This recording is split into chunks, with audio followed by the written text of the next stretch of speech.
Hi guys, welcome back. I'm very excited for today's video.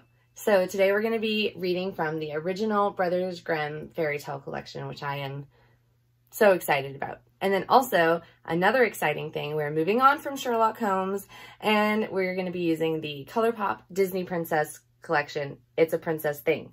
So I am very excited to get started.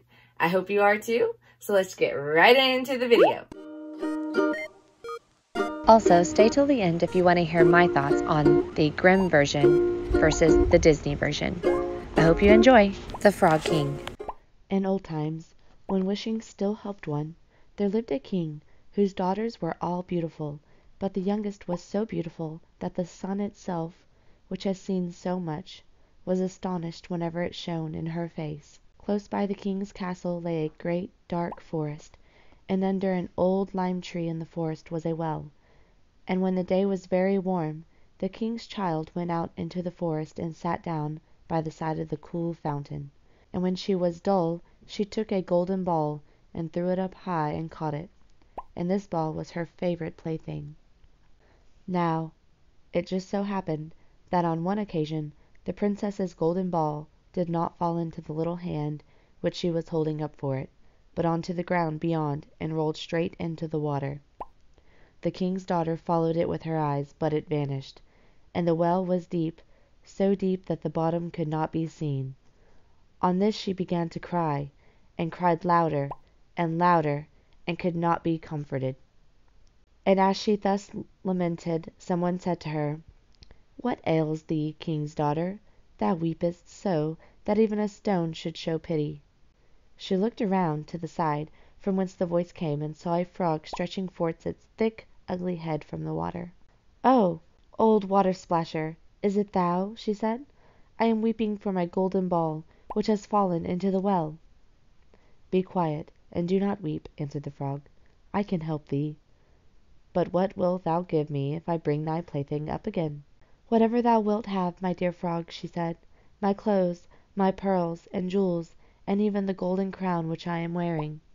The frog answered, "I do not care for thy clothes, thy pearls and jewels, or thy golden crown, but if thou wilt love me, and let me be thy companion and playfellow, and sit by thee at thy little table, and eat off thy little golden plate, and drink out of thy golden cup, and sleep in thy little bed, if thou wilt promise me that I will go down below, and bring the golden play ball up again." "Oh yes," she said, "I promise thee all thou wishes, if thou wilt but bring me my ball back again." She, however, thought, "But the silly frog does talk. He lives in the water with other frogs and croaks, and cannot be no companion to any human being." But the frog, when he had received this promise, put his head into the water, and sank down, and in a short while came swimming up again with the ball in his mouth, and threw it on the grass. The king's daughter was delighted to see her pretty plaything once more, and picked it up and ran away with it. "Wait, wait," said the frog. "Take me with thee. I can't run as thou canst." But what did it avail him to scream his croak, croak after her, as loudly as he could? She did not listen to it, but ran home, and soon forgot the poor frog, who was forced to go back into his well again. The next day, when she had seated herself at the table with the king and all the courtiers, and she was eating from her little golden plate, something came creeping, splish, splash, splish, splash, up the marble staircase. When it had got to the top, it knocked at the door, and cried, "Princess, young princess, open the door for me."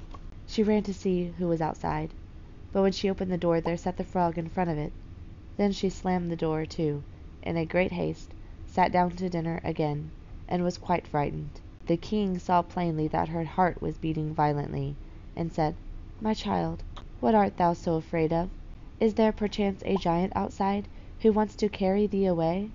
"Ah, no," she replied, "it is no giant, but a disgusting frog." "What does a frog want with thee?" "Ah, dear father, yesterday, as I was in the forest sitting by the well, playing, my golden ball fell into the water, and because I cried so, the frog brought it out again for me, and because he so insisted, I promised him he should be my companion, but I never thought he would be able to come out of his water, and now he is outside there, and wants to come in to me." In the meantime it knocked a second time and cried, "Princess, young princess, Open the door for me.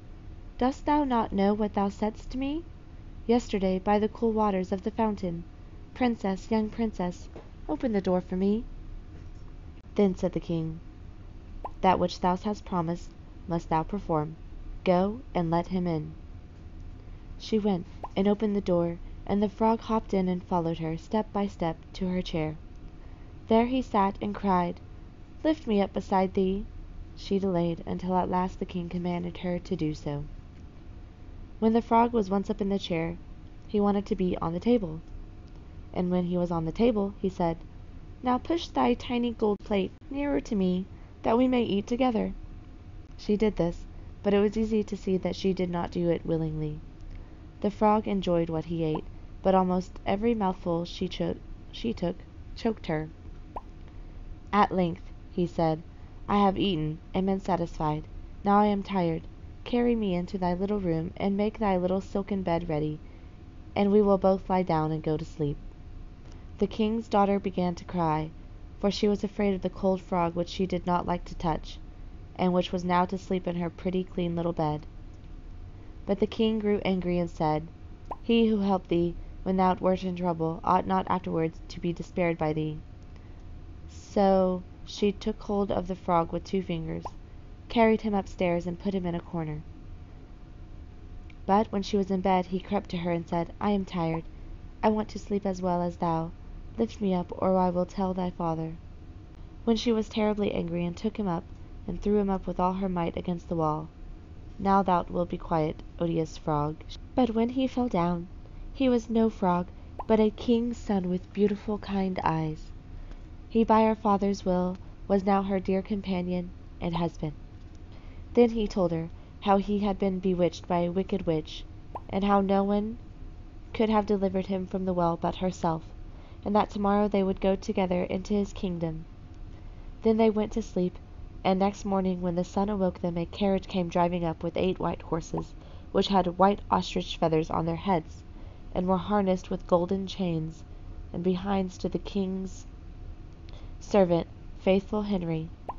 Faithful Henry had been so unhappy when his master was changed into a frog that he had caused 3 iron bands to be laid around his heart, lest it should burst with grief. The carriage was to conduct the young king into his kingdom. Faithful Henry helped them both in, and placed himself behind him again, and was full of joy because of his deliverance. And when they had driven a part of the way, the king's son heard a cracking behind him, as if something had broken. So he turned round and cried, Henry, the carriage is breaking. No, master, it is not the carriage. It is the band from my heart, which was put there in my great pain, when you were a frog and imprisoned in the well. Again, and once again, while they were on their way, something cracked, and each time the king's son thought the carriage was breaking, but it was only the bands which were springing from the heart of Faithful Henry, because his master was set free and was happy.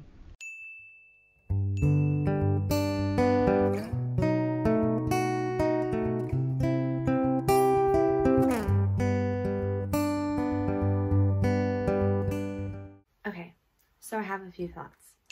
So I've watched the movie, I've read the book, and there are a few comparisons that we can draw. But mostly, there are 2 very different stories. So in the Disney version, Tiana is not actually a princess at all.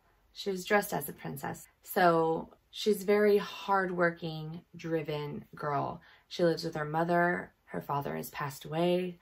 And the prince in the story, Prince Naveen, is a very selfish character. We know how he became a frog. He goes into that. The whole story is part of it. But in the Grimm version, we don't actually know what happened to the prince at all. In the Disney version, there is no caring, loving Iron Henry, as they call it in the Grimm version. You have Lawrence, who is also very selfish and who has his own agenda that he is trying to reach. Whereas in the Grimm version, Iron Henry was just devastated whenever the prince became a frog, and he had the iron wrap around his heart so it wouldn't burst. So the villain in the Disney version is a very complex character who is fighting his own demons, quite literally. And he has an agenda of his own. Whereas in the Grimm version, we don't really know anything about the prince. We don't know anything about why he became a frog. We only know that he was bewitched by a witch. But that's all we know. The Disney version is set in New Orleans. It's beautiful. It's full of adventure. There's an amazing soundtrack that goes with it. The characters are extremely diverse. Thank you, Disney. The whole premise is, in return for a kiss so that Prince Naveen can become a human again, he promises Tiana the money that she needs to open her own restaurant, which is her dream. Whereas in the Grimm version, there is no love. There is no kiss. There is just deep regret for basically throwing this poor frog against the wall. I guess that was enough to turn the frog back into a prince. Because the princess had made this promise to this frog, her dad basically forced her to keep that promise and to go away with this prince to marry him and be his wife. I think that the Disney version is completely original and it's fun. So yeah, when it's all said and done, I do think that Disney came up with a very fun, original play on an old story, which there aren't very many details to. It's just cut and dry. There's a princess, there's a frog, there's no kiss, there's no love. There's just a mutual agreement, a mutual promise, and then it's fulfilled, and that's it. But Disney really took it, and they did just an amazing job with the characters, the music, and the storyline, I think. So that's it. I hope you enjoyed. I had a lot of fun doing this. Give it a like if you like this kind of format, and I'll see you in the next one. Bye.